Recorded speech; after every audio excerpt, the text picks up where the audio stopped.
merci de nous retrouver au sein d'une nouvelle émission, une émission Le Garage. Comme vous le savez, toutes les émissions Garage sont dédiées à de la technique et là on va parler de quelque chose d'hyper important, presque plus important que la moto, le pneu. Car oui, le pneu, c'est ce qui permet de rester en contact avec la route. Un point très très important, notamment quand il pleut ou quand il fait froid. Ben oui, vous savez, c'est moins de la place d'une carte de crédit qui est en fait en contact avec la surface du sol. Comment, pourquoi, grâce à quoi? Eh ben oui, un pneu ce n'est pas que noir, il y a plus de 200 composants à l'intérieur. On va tout vous dire à travers une grande saga sur tous les secrets du pneu, de la conception à la fabrication, en passant bien sûr par les matières utilisées. Et ça, c'est exceptionnel. Pourquoi? Eh bien parce que des présentations et des visites de manufacturiers et d'usines de pneus, on en a fait un certain nombre en 25 ans du repère des motards. Mais c'est la première fois qu'un manufacturier nous ouvre vraiment les portes de son usine et nous autorise à prendre à la fois des photos et surtout de la vidéo de toutes les machines qui, pour certaines, contiennent vraiment des secrets de fabrication qui ne doivent pas être dévoilés. Donc autant vous dire que les autres manufacturiers vont bien aller voir comment c'est fait, mais pour vous aussi, vous allez découvrir tous les secrets, quels sont les composants, pourquoi on met de l'huile dans un pneu. Et oui, il y a de l'huile dans un pneu, c'est pour que ça glisse davantage. Je blague naturellement, mais si vous voulez tout savoir sur les pneus et leur conception avec tous les secrets, eh bien suivez cette saga et ce premier épisode qui est consacré spécifiquement à toutes les matières rentrant dans la conception d'un pneu. Vous voyez, on est ici chez Dunlop, chez Goodyear, dans l'usine de Montluçon. Et oui, le fabricant, le manufacturier de pneus produit ses pneus moto en France. Il exporte même à l'étranger, voire aux États-Unis pour certains pneus Harley-Davidson. Suivez-nous, c'est maintenant.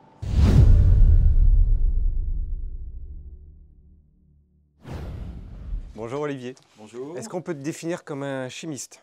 Tout à fait, c'est ma formation. Et donc là, tu vas nous expliquer ce qui rentre dans la composition d'un pneu, et plus particulièrement ce qu'on appelle vulgairement la gomme. C'est pas tout à fait le terme technique et idéal. Alors, nous employons le terme de mélange chez nous. Et de mélange parce qu'il y a des dizaines d'ingrédients en fait, chimiques différents qui interviennent dedans. Et d'une façon générale, un mélange est composé entre 10 et 30 ingrédients différents. Et on commence par le caoutchouc, c'est ça qu'on a en tête de base. Les premiers pneus, c'était quoi? C'était du caoutchouc naturel à 100%? Et tous les tout premiers, oui. On a ici un échantillon donc, de caoutchouc naturel, tel que nous les recevons maintenant.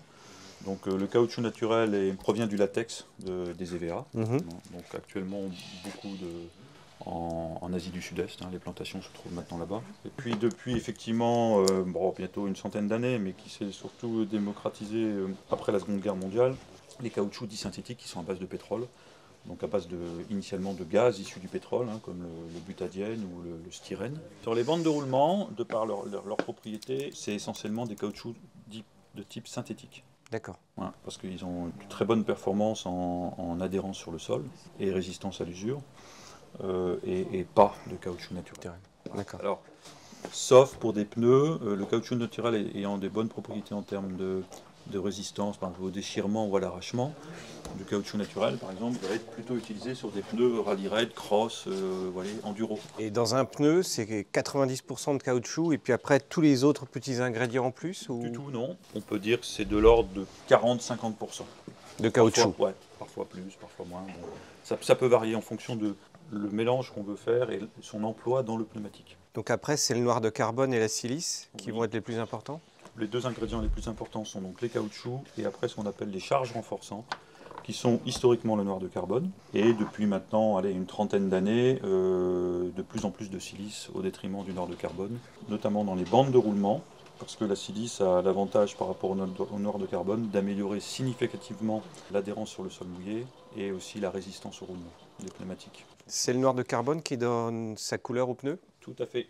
C'est pour ça qu'on ne peut pas avoir des pneus verts ou blancs? On pourrait, c'est possible, dans les années 60 et 50, surtout aux États-Unis, les flancs blancs, on fait encore des pneus pour certaines motos, les motos du type Harley-Davidson par exemple. Mais donc ça veut dire que c'est pas juste de la peinture qui est mise dessus? Ça pourrait être de la peinture, mais en général c'est pas de la peinture. Ce sont des mélanges très spécifiques qui ne contiennent aucun microgramme, si j'ose dire, de noir de carbone. Et c'est difficile à faire. D'accord. Parce qu'il faut des lignes de fabrication adaptées et on doit mettre des ingrédients qui ne sont pas là, comme du style de l'oxyde de titane, des choses comme ça, qui blanchissent les mélanges. Donc une fois qu'on a mélangé certains caoutchoucs, qui peuvent être une combinaison de plusieurs, avec ce qu'on appelle charge renforçante, noir de carbone ou silice, ou une combinaison des deux. En général, donc, on est amené à rajouter ce qu'on appelle de l'huile chez nous. Donc ce sont des huiles particulières, souvent des huiles pétrolières, ou même de plus en plus des huiles provenant de produits plutôt naturels. On peut voir un peu l'aspect que ça peut avoir. Donc ce type d'huile est mélangé avec les caoutchoucs et les charges renforçantes, de façon à faciliter le mélangeage. Donc c'est une utilité au niveau du process, mais ça a une utilité aussi pour donner la rigidité finale du mélange. Et en fonction du type d'huile qu'on utilise, on peut avoir une meilleure ou une moins bonne adhérence sur le sol, ou une meilleure ou une moins bonne résistance à l'usure. Ça n'a rien à voir avec de l'huile moteur? Non. Après les caoutchoucs, les charges renforçantes, noir de carbone ou silice, les différents types d'huile qu'on peut utiliser, on peut utiliser ce qu'on appelle maintenant des résines, donc des résines qui sont là pour améliorer le grip. De plus en plus, on utilise ce genre de produits, qui peuvent être dérivés du pétrole, mais aussi dérivés des résines qui viennent par exemple des arbres comme les pins, les sapins. Okay. C'est le cas de quelques-unes que vous voyez là, comme celle-ci par exemple. Donc on peut imaginer des pneus qui dégagent une sève sapin, odeur sapin? Pas forcément, non. Mais parce que effectivement c'est issu des sèves, mais après c'est quand même transformé. Donc, on pourra déjà leur donner cette forme. Alors l'intérêt de ces produits, c'est qu'ils sont, de par leur constitution, très bons pour l'adhérence sur le sol, notamment. Okay. Donc on utilise de plus en plus ce genre de produits en fonction des objectifs à atteindre pour les nouveaux pneumatiques, en combinaison bien sûr avec les bons caoutchoucs avec lesquels ils s'adaptent bien. Donc ça c'est de la chimie pure. Alors quand on fabrique donc des mélanges, on a donc des caoutchoucs, des charges renforçantes, des huiles, éventuellement des résines, surtout pour les bandes de roulement. Tout ça donc c'est mélangé, c'est un peu comme un gâteau, une pâte à gâteau d'une certaine façon. Mais on a besoin, suivant leur utilisation et le process qu'on utilise, de rajouter ce que nous appelons des agents de mise en œuvre. Bon, ce sont des produits qui sont rajoutés dans le mélange uniquement pour faciliter son utilisation dans l'atelier, lors de la fabrication. Qui n'ont pas d'intérêt pour les propriétés finales du mélange une fois qu'il est dans le pneu.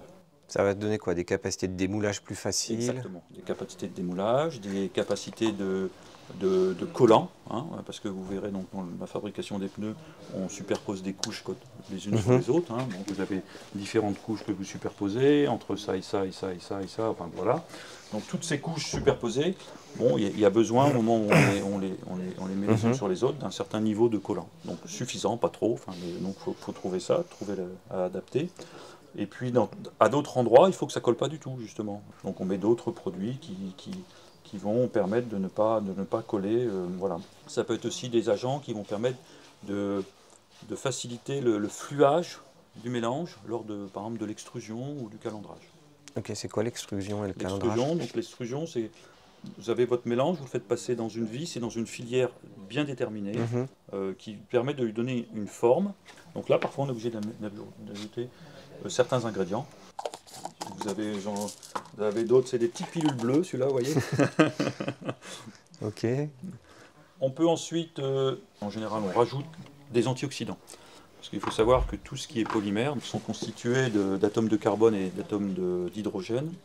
Et en termes de chimie, on a ce qu'on appelle des doubles liaisons entre les atomes de carbone. Et ces doubles liaisons sont sensibles à l'ozone, à l'oxygène. Ils peuvent s'oxyder, donc se dégrader, s'ils sont trop sollicités par l'ozone et l'oxygène. Donc on met ce qu'on appelle des antioxydants. C'est eux qui vont réagir et se dégrader principalement par l'action de l'ozone, de la température, des ultraviolets, ce genre de choses. Et de fait, retarderont la dégradation des polymères. Ça s'utilise notamment, et bien entendu, dans les mélanges qui vont être en contact avec l'extérieur. Donc bande de roulement, le flanc.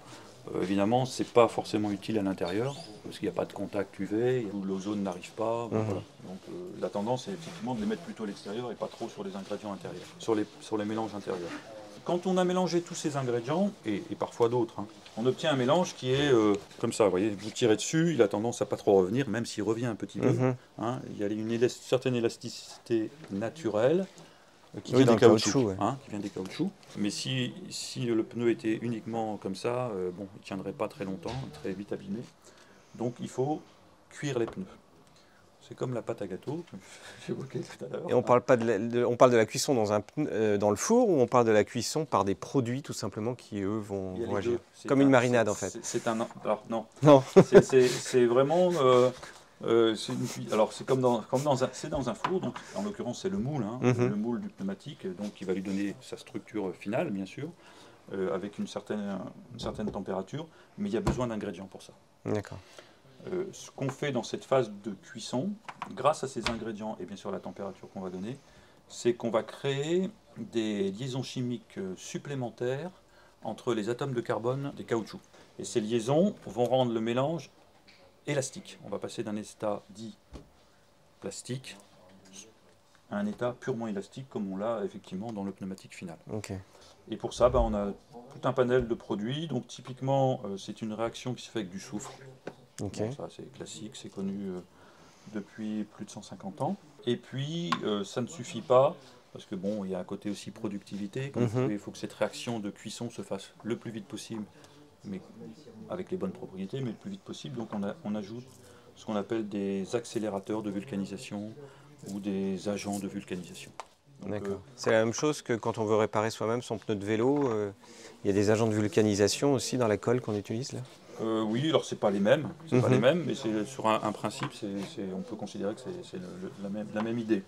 Alors ça, ces produits, c'est essentiel. C'est 1-2% de la totalité, mais sans ça, il n'y a pas de pneu possible. Exactement, c'est 1 ou 2% de la... Je suis tout à fait d'accord, c'est ça. Et ces produits-là, par définition, comme ils doivent réagir avec la chaleur dans le moule, il ne faut pas les faire réagir avant, lors du mélangeage. Donc ils sont rajoutés dans une dernière étape de mélangeage à des températures inférieures à 105 degrés, 110 degrés. Qu'est-ce qui reste sur le pneu où on dit qu'il faut toujours que le pneu soit un peu rodé, 50-100 km? Ça peut être parfois effectivement des produits qui ont servi au démoulage, mais aussi c'est préférable parce que, tout comme on parlait de gâteaux, de recettes, dans les fours, en surface, vous avez forcément une cuisson qui a été un petit peu plus importante qu'à cœur. D'accord. Parce qu'il y a un contact avec le moule. On pourrait dire, voilà, il y a une micro-surface qu'il vaut mieux parfois enlever. Mais c'est pas que c'est mauvais, mais c'est juste cette fine pellicule qui... Bon. C'est plus lié à la cuisson, du coup, elle-même, plutôt qu'à un produit de démoulage glissant pour faciliter le démoulage qui fait que le pneu... Ça peut être les deux. On a jusqu'à présent évoqué donc l'ensemble des mélanges qui sont utilisés dans les pneumatiques, donc bande de roulement sur le côté et à l'intérieur. Ça ne suffit pas pour que le pneu puisse supporter la charge, la durabilité, la fatigue. Donc on est obligé de rajouter ce qu'on appelle, nous, dans notre jargon, des armatures. C'est un petit peu comme le squelette pour le corps humain, sauf que là c'est plus souple que nos os. Et on utilise donc différents types de matériaux qui sont donc des tissus ou des métaux. Alors voilà le genre de produits que nous utilisons, que nous recevons. Donc ce sont des câblés textiles. Donc on peut, je ne sais pas si vous allez pouvoir le voir, mais vous voyez, c'est difficile à voir, je pense. Oui, comme un fil. C'est comme un tissu, tressé, un câblé, un fil tressé, tout simplement. Donc avec plusieurs brins qui sont retordus entre eux. D'accord. Alors évidemment, on peut jouer sur le nombre de brins, l'épaisseur, le nombre de tours, ce genre de choses, pour donner des propriétés différentes à chaque câblé individuel, et qui sont assemblés comme un tissu. C'est comme pour un vêtement finalement, mais bon, un peu plus espacé, où chaque fil est relié comme un tissu avec un petit fil de trame ici, mais la partie essentielle, c'est ce fil-là. C'est cela qui donne les propriétés finales dans le pneumatique. Les principaux types de matériaux que nous utilisons dans les pneumatiques, ce sont du nylon, du polyester, de la rayonne et aussi de l'aramide. Il y a des recherches pour utiliser le coton, qui serait une fibre plus naturelle, entre guillemets. Pour la petite histoire, les tout premiers pneus ont été faits avec que du coton. Mais les pneus étaient très épais parce que le coton était beaucoup moins résistant. C'est beaucoup moins résistant que tous ces nouveaux matériaux, enfin nouveaux que les autres matériaux. Donc, il fallait 10 couches de coton, alors que maintenant, peut-être avec du nylon, là, on va mettre 1, 2, ou au pire 3 couches. On peut aussi avoir en carcasse des câblés métalliques comme celui-là. Donc vous voyez, là, c'est pareil, ce sont des petits brins cette fois-ci de métal, hein, et non pas de tissu. Et puis dans la zone tringle, on peut peut-être montrer ici, cette zone tringle, donc, qui fait tout le tour du pneumatique. On utilise ce genre de fils métalliques, des fils en acier qui sont recouverts soit d'un laitonnage, d'un bronzage, on va dire, de bronze, de façon à ce qu'ils puissent adhérer avec le mélange. Pour les tissus, que ce soit nylon, rayon, polyester ou même le coton autrefois, eux aussi sont enrobés, on va dire, ou en tout cas ils sont imprégnés plutôt d'une solution spéciale qui va réagir avec le mélange qui sera en contact avec ce tissu dans le pneumatique lors de la cuisson du pneu. C'est essentiel pour la bonne structure et la bonne cohésion de tous les éléments entre mélange et ces fameux tissus ou câblés métalliques qu'on appelle donc armature. Le câblé métallique, il sert surtout pour faire que le pneu tienne autour de la jante. Oui, tout à fait. Et les nappes qui sont ici, plutôt pour la rigidité du pneu et de la carcasse. Rigidité, la tenue en fatigue, la durabilité. Et ça fait beaucoup de choses qui sont assemblées et cuites en même temps. Il n'y a pas de colle finalement. C'est juste la chimie à la cuisson qui va faire que ça agit comme une colle, mais c'est pas une colle. Tout à fait. Vous devez donc, alors c'est les ingrédients, donc caoutchouc, résine, l'huile, enfin tous ces produits-là qui permettent, et parfois les agents de mise en œuvre dont j'ai parlé, qui permettent cette liaison, ce collant, on va dire, entre les éléments. Et puis, bien sûr, au moment de la cuisson, faire en sorte que le mélange qui est là, celui qui est en dessous, cuisent en même temps. Il ne faut pas qu'il y en ait un qui cuise plus vite que l'autre, parce qu'il va commencer à cuire, se rigidifier, et l'autre à côté qui était encore mou, avant de cuire, eh ben, il ne va pas intimement se lier avec celui d'à côté s'il n'a pas pu cuire en même temps. Donc c'est tout le contraire du moelleux au chocolat qui doit être dur à l'extérieur et fondant à l'intérieur. On va dire ça, oui. Merci Olivier. Et bien voilà, j'espère que cette première partie vous a enchanté, vous a plu, vous a permis de comprendre que c'était pas si simple que ça, les matières dans un pneu, et notamment toutes ces différentes couches qu'il peut y avoir, sans parler de toutes les matières que vous avez sans doute découvert.